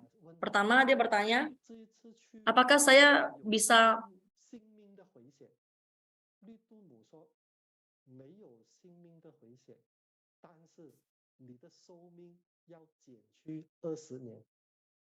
Nah, jadi pada saat itu dia bertanya pertanyaan pertama, saya di sini membantu mereka memberikan dharma, apakah bisa memberikan manfaat untuk ajaran Tibet?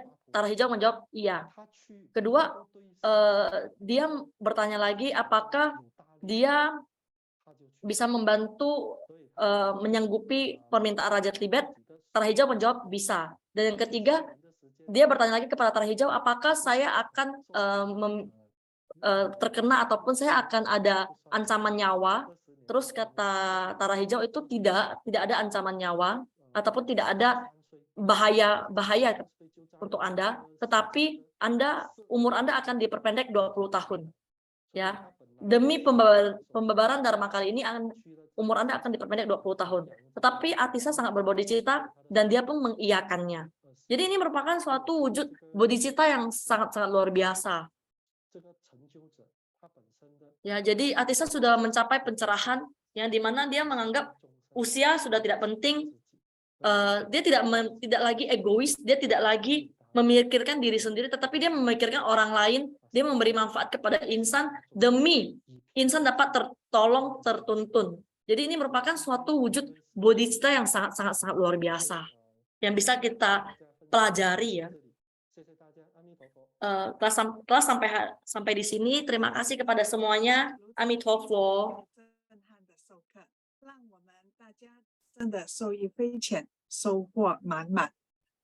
Terima kasih kepada Acarya Shelin I yang memberikan begitu banyak cerita dan teori-teori Dharma dalam penjapaan mantra ini, sehingga kita benar-benar sudah bisa tahu ya, akhirnya ternyata kekuatan penjapaan mantra ini sungguh luar biasa. Dan begitu banyak cerita yang diceritakan kepada kita, membuat kita terpukul ataupun tersentuh, sehingga kita bisa lebih tersadarkan lagi. Menjadi suatu perenungan yang sangat luar biasa. Dan kita benar-benar bisa merasa sungguh beruntung ya, bisa bersarana kepada Secun, ya bisa bertemu dengan Secun.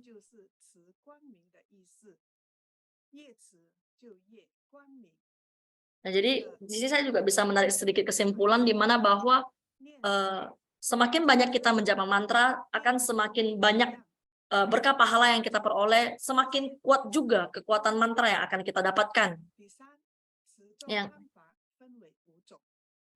Dan ternyata menjapa mantra itu juga memiliki beberapa cara, ada 5 metodenya, dari keras, halus, sampai ke penjapaan yoga. Dan tidak ada metode yang terbaik, tapi semua sesuai dengan nidana dan kebiasaan masing-masing. Dan kita tahu bahwa semua penjapaan mantra yang diajarkan oleh Mahaguru merupakan mantra utama yang harus kita pelajari. Baik, kita masuk ke sesi tanya jawab.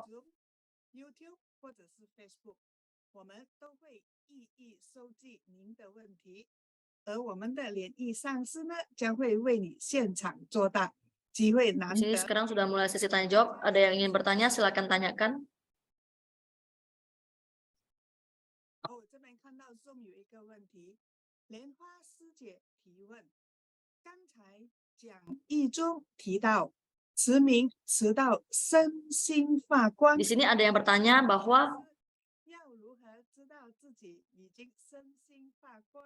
kita menjapa mantra sampai tubuh memancarkan cahaya. Bagaimana kita tahu bahwa kita sudah bisa memancarkan cahaya? Jawabannya itu sebenarnya kalian sendiri bisa mendapat feelingnya ataupun bisa merasakannya.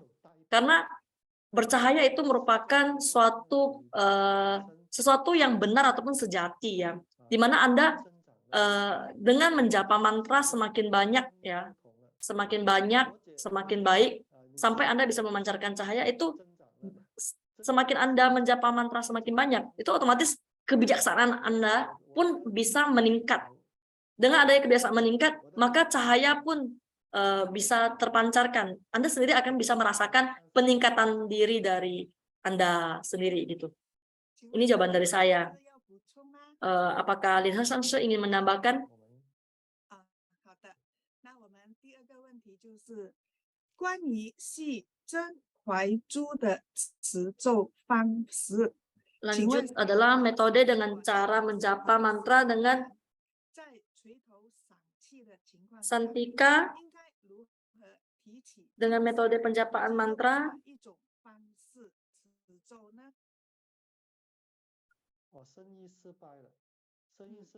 Sadhana Santika, Pawastika, Wasikarana, Abicaruka untuk orang yang usahanya gagal dan sangat galau, sadhana apa yang lebih cocok untuk sadaka ini ya. Jadi dia ingin bertanya, kan ada beberapa cara metode ini penjapaan mantra.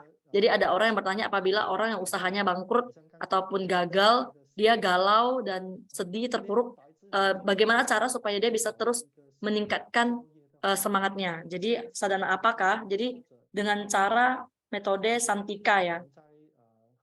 Jadi boleh ditambahkan dengan mantra Sataksara dan Avalokitesvara ya, Sutra Raja Agung, dan ditambah dengan sadhana Jambala. Dan di sini ada pertanyaan lagi, pertanyaan dari umat Indonesia.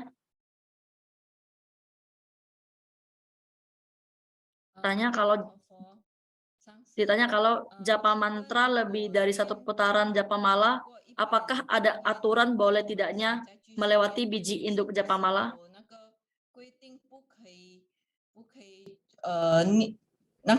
Yueko.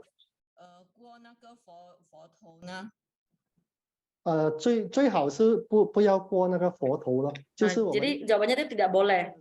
Sudah sampai 108, jadi kita balikin japa malanya terus mulai dari awal lagi. Jadi tidak boleh melewati induk japa mala ya. Ini mewakilkan adalah kita sudah memperoleh keberhasilan sampai di titik akhir dan kita kembali lagi japa dari awal, itu artinya kita sudah berhasil tapi terus kita bisa menuntun insan. Jadi tidak boleh melewati biji induk japa mala ya. Amitabha Sangshi, apakah kestabilan dalam penjapaan mantra itu penting? Misalnya dalam hal kecepatan, volume suara, nada dari awal penjapaan sampai selesai. Terima kasih.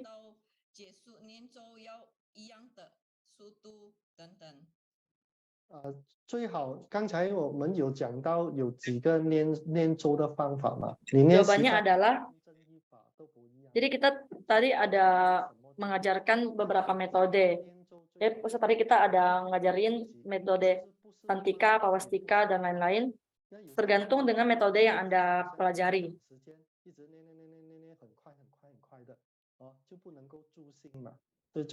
Jadi sebenarnya itu perlu stabil dan visualisasi, karena ada orang yang bacanya buru-buru tapi tidak terfokus, itu nggak ada hasilnya. Jadi intinya harus stabil dan konsentrasi. 我们的印尼组的冠军莲花一想问的：阿弥陀佛，请教莲意上师，家里客厅有坛城，并 di ruang tamu ada altar ya. Jadi sebelum sadhana kita ada dupa dan persembahan dan kita tidak ingin diganggu, jadi kita 因为注重观想虚空出现真佛传承，由诸尊的坛城来修，这样 karena 可以 tidak ingin diganggu sadananya, maka bersadana di dalam kamar ya. Dan pada saat selesai sadana disimpan kembali ya. Jadi pada saat ingin menjapa mantra, dia mengeluarkan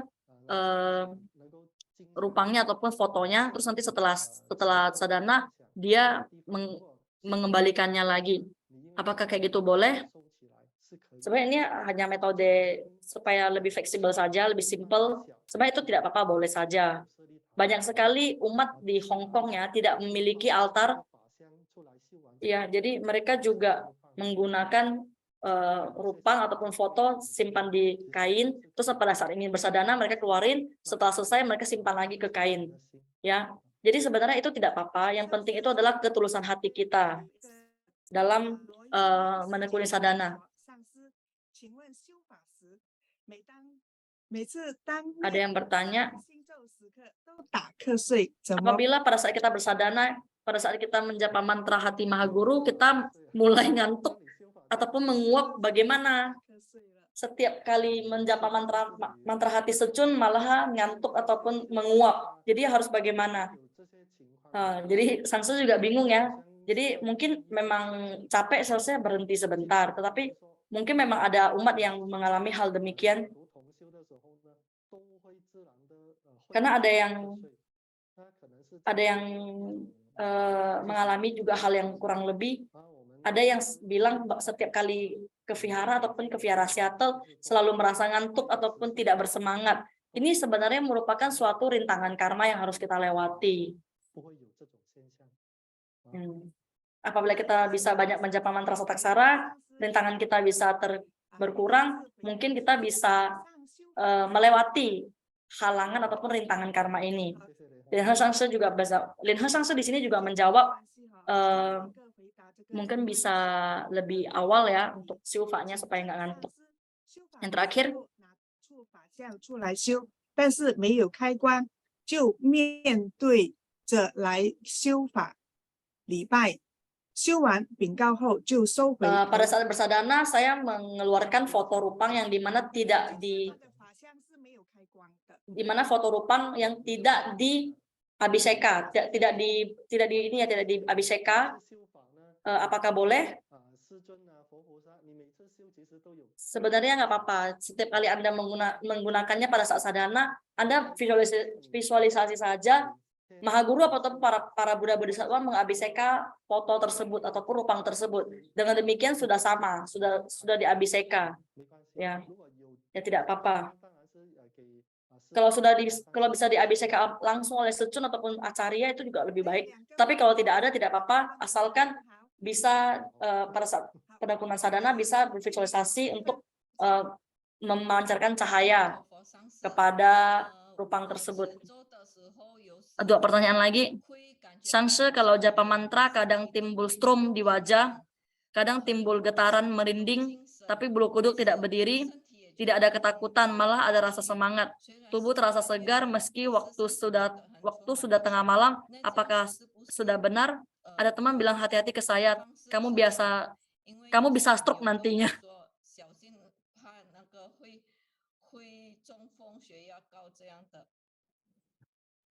不会了，这个是一个好的现象。你就是 tidak kena stroke. Ini merupakan suatu kontak batin yang ataupun kekuatan dari mantra yang baik ya. Jadi ini merupakan kondisi ataupun fenomena yang bagus ya. Jadi ini bukan sesuatu yang tidak baik, tenang saja. Ini seperti pertanyaan yang pertama, bagaimana bisa sadar tubuh memancarkan cahaya atau tidak? Sebenarnya sama. Anda menjapa terus-terusan, ya. Anda setelah setiap hari Anda menjapa mantra dan semakin banyak, Anda akan melakukan compare ataupun perbandingan di mana perbedaan antara saya menjapa mantra dan saya tidak menjapa mantra itu seperti apa kondisi tubuh saya.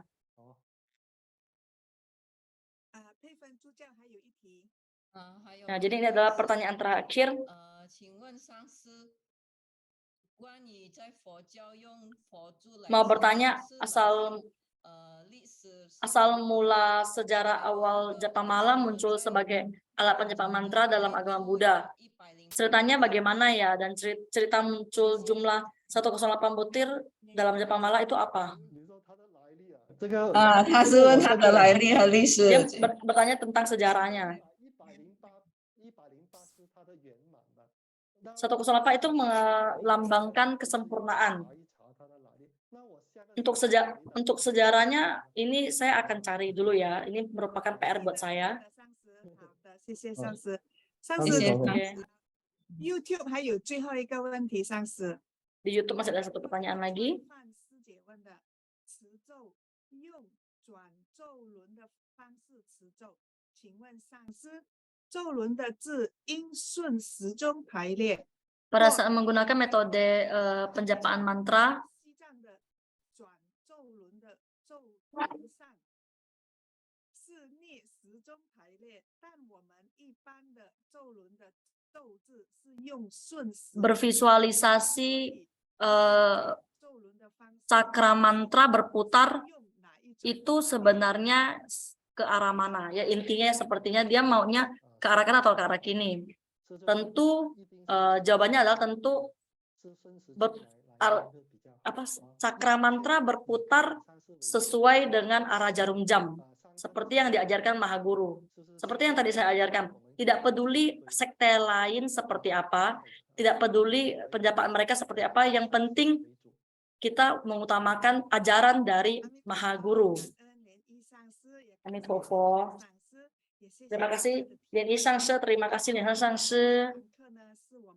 Terima kasih pertanyaan Sesung Secie. Kita lanjut lagi dan sampai jumpa kembali di Jumat depan. Sampai jumpa semuanya. Terima kasih. Kita kembali beranjali, sembah sujud kepada Mahaguru, para Buddha Bodhisattva. Terima kasih telah memberikan adistana. Hari ini kelas berjalan lancar dan sempurna. Terima kasih kepada Ketua TBF. Terima kasih kepada Lien He Sangse, kepada Lien Chia Sangse. Terima kasih kepada Lien Fei Sangse. Terima kasih kepada segenap acarya, Jiao Shou She, Fa She, Jiang She, Zhu Jiao, dan MC dan penerjemah dan para peserta lainnya dan para pembimbing semuanya. Terima kasih. Terima kasih partisipasi kalian. Terima kasih Kung Te Uliang. Terima kasih kepada Sangse. Terima kasih semuanya. Sampai jumpa lagi di Jumat depan jam 7 malam 19.00 WIB.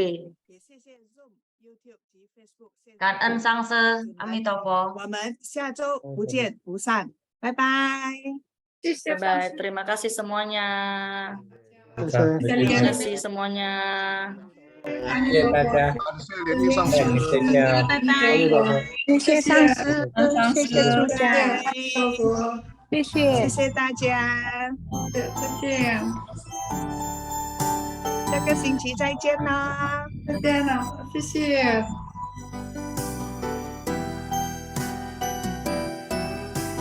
谢谢丽妍助教，谢谢丽仙助教，谢谢可明师姐，谢谢彩虹助教，谢谢一才讲师，谢谢讲师，谢谢梅二助教，谢谢吴言助教，谢谢一才讲师，谢谢阿兰师姐。